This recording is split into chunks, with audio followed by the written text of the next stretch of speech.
Good morning. It's late. It's like 9:30, 9:20, 9:30. I am just leaving the house. I did do a couple DoorDash orders this morning, but then I came home for a few minutes, and now I'm leaving. I'm going to pick up my Dlivrd order. So, how's everybody doing? I haven't been around for a day or two. It's been rough. That's just an understatement. Let's see, where am I going? This way. So let's go over, well, first, how are you guys doing? I've missed you. I miss talking to you. I just couldn't. Sunday was rough, and I mean rough. It was probably, I'm not even going to go into all the stuff, but let's start with my catering order. Hold that thought. Okay, sorry about that. So let's talk about Sunday. I had first of all, last week, I had a great week. I could have done better, but I actually made my goal. I had a great week. Started off a little iffy, but it finished strong. So I had one order, and it was picking up some Mexican food for $700 and delivering to a barn. So let me preface, number one, that it was 87 degrees with 93% humidity out. Okay, so that's number one. Number two, this barn was ginormous, and it had 0 windows, like to be open windows, and one door. A normal, it was a big door, it was a barn door. To get up there, they were calling it a ramp. So I thought it was like, a man-made ramp. No, it was the cement, and it was very steep. Not that that one really matters, but that there was one door. So that was number two. So there's no ventilation in this building, okay? And number three, when I got there, I found out that it was some kind of celebration of life. So I had to wait at the end of the driveway because they blocked it off, because here's the street, here's the driveway. They were having people go on the street and around, and then they had 2 or 3 golf carts that they were bringing people in from their cars, so they had to park somewhere around. So the debate was, do I go that way? They were debating amongst themselves, or do they just move the truck and let me go in, because the barn was right there, which is what they ended up doing. So I had my cart, and it was full, and I was carrying the 2 tins of tortilla chips. So everyone's back was towards me, and as I was coming up, and I'm like, oh, excuse me, and very helpful. They were all very helpful from the get-go. Let me take that for you, let me help you. So one woman took the 2 tins of tortilla chips from me. And when I got in, you're from the sun, and then you're going in and it's dark, and my eyes had to adjust, and I'm like, where am I going? And this little woman is like, over here. I'm like, okay. So I go over there, and I see that there's a table, and there's tins, and in front of each tin is a little flag that says, ground beef, steak, chicken, pork, whatever. So, okay. So I'm taking everything out. Now, mind you, I do have the chafing stands and stuff. So my intention was to get the food out, because it was so crowded in there, like so crowded in there. And I wanted to be able to get it out, and then I could have picked up that tray, put it next to it, put down the other tray, put some water in it, I wanted to get all the food out, because this cart it was hindering people, because they had to walk around it, because there was no room. There were so many people there. How this $750 worth of food was going to feed all these people, I have no idea. So I realize now that there's not enough placements. There was for the meat and the tortilla chips and the tortillas. They didn't put anything out for the beans, the rice, and all of the condiments, the salsas, there are 3 different kinds of salsas that they got. The sour cream, the lettuce, the tomato, the lime. There was no space for this. So I sat them on a table that was labeled hot dogs and hamburgers. So this little woman, now my assumption is she was kind of given this job and just said, hey, could you just go make sure that the caterers don't need anything? Which is fine, but I had to ask her, where do you want all of the cold stuff? And she's like, I was told that you're setting this all up. I said, I am. I just don't know because there's no, she's like, everything is labeled. I said, I understand that. And everything that is labeled is out. But now I still have all of this cold stuff. So they did have one tiny little table that they had the condiments on for the hot dogs and the hamburgers. And I should have known. But, you know, number one, it's hot and humid.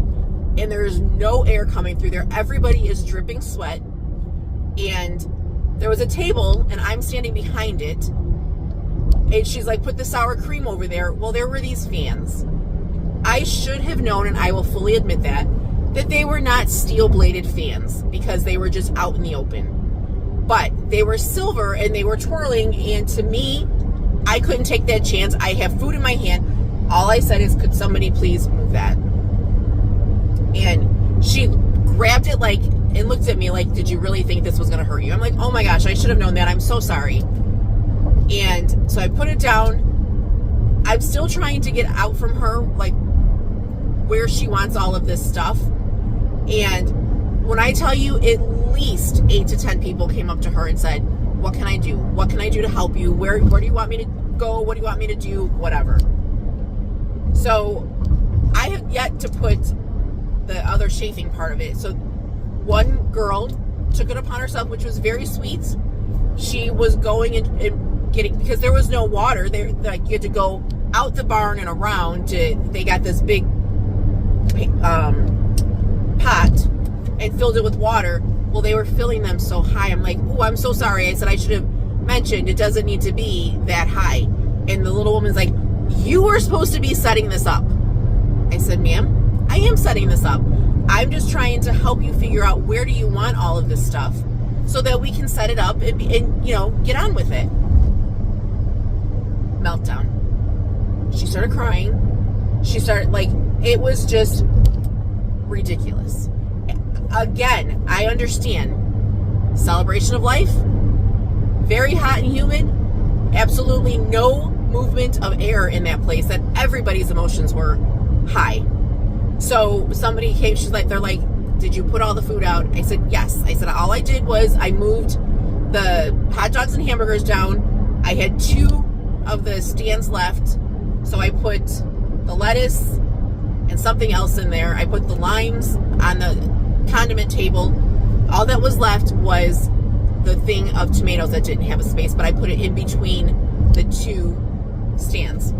She's like, it's fine. We will figure it out. Just go ahead and go. All night, I'm like, they're going to call Easy Cater.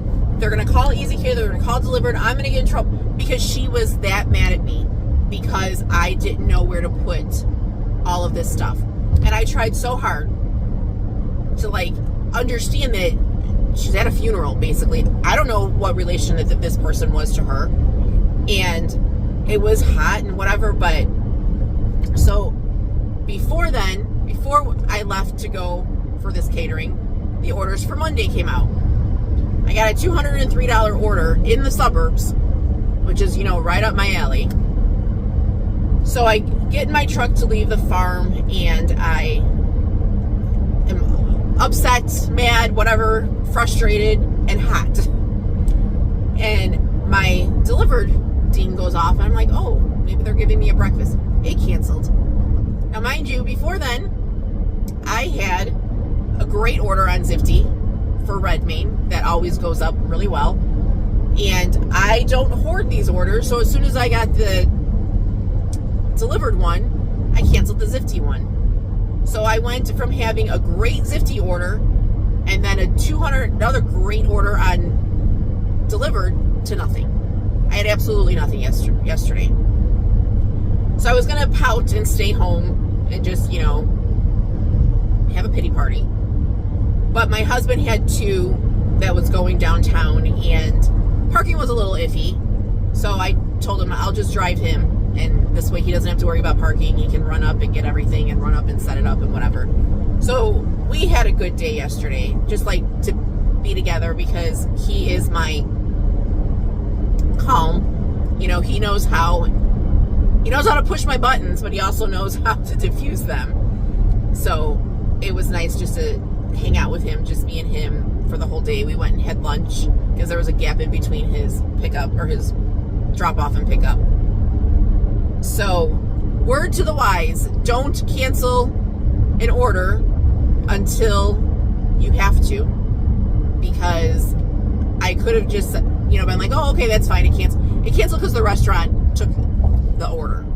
Of course, I called Easy Cater just to make sure, because I was sure that somebody called Easy Cater already and I was in trouble, but nothing has happened. And again, I know it was just people were on high emotions that day. So, but that's my story. And I let these things affect me way too much, only because there needs to be something in place, in my opinion, for these restaurants. They have every right to deliver their own orders, and that's fine. But it should be in some kind of contract that they want, an Easy Cater dispatch on orders from this much down. And then on orders, from this much and higher, they'll let you know. Because, like, I had a great day lined up. An absolute great day. And then I went to nothing because a restaurant decided that they were going to deliver it because it was such a great tip. And I get it. That's their right.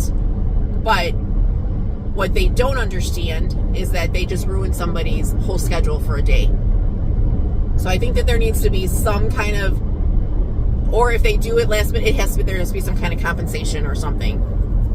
But that's just my opinion. So, how's everybody doing on catering? Is it getting a little bit busier in your markets for that? I think ours is still the same. I don't look for it to pick up until in September, but I know schools are going back, in 2 weeks. So I don't know when the college kids actually leave to go and set up their dorms and whatever, but it has to be soon. And they don't really do catering, so that doesn't affect that. So now the next thing that I want to talk about is DoorDash. I lost Platinum, and I was fine with it. I misread my deliveries, like my prior deliveries. I thought I needed another 50 this week. I only need 19. So I did this morning wake up and I used I keep calling it a dash pass, the Platinum Pass. And I mean, my orders were still pretty good. I did 4.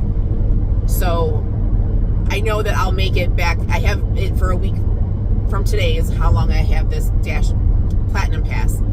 So right now I need 17 to get to 100, and then 19 for the rest of the week. So 36 orders is very doable, especially, me going out on the weekends.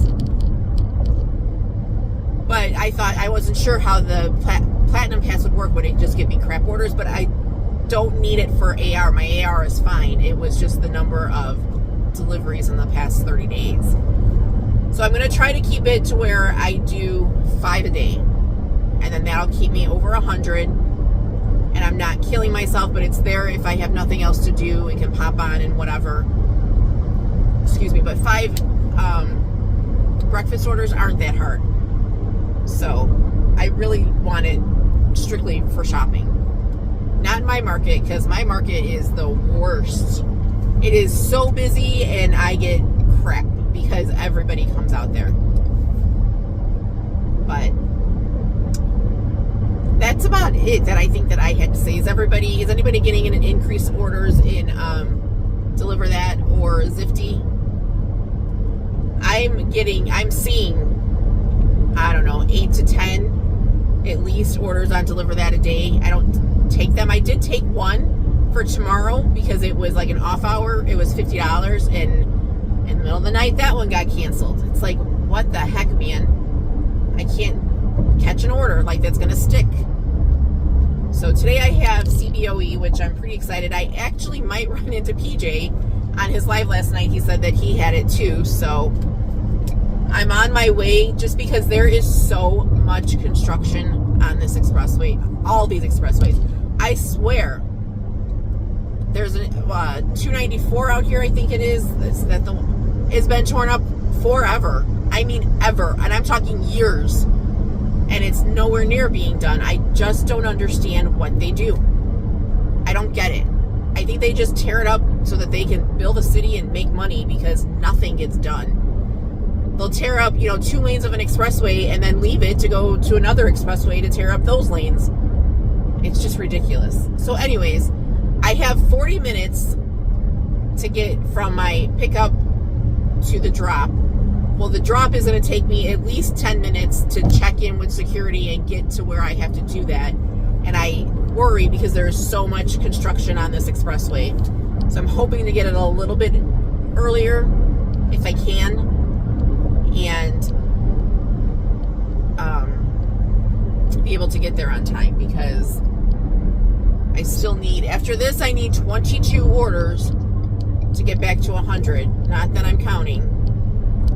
But I hope you guys are having a good day, and I'm going to try to get this posted once I get home from this catering, because I'm not sure what else I'm going to be doing today. I know I have to go grocery. Oh, I'm getting my nails done tonight, so yeah, I have to get this posted if I want it out today. I love the Tuesdays that I get my nails done. See, there's traffic coming up already. I love getting my nails done, but I don't have the patience to sit for both, like my pedicure and my manicure, but I have to do it. And by the time she's almost ready to polish my nails, I need to get out of there. I can't sit that long. So, but anyways, I hope you guys are having a good day, making a lot of money, and we will chat later.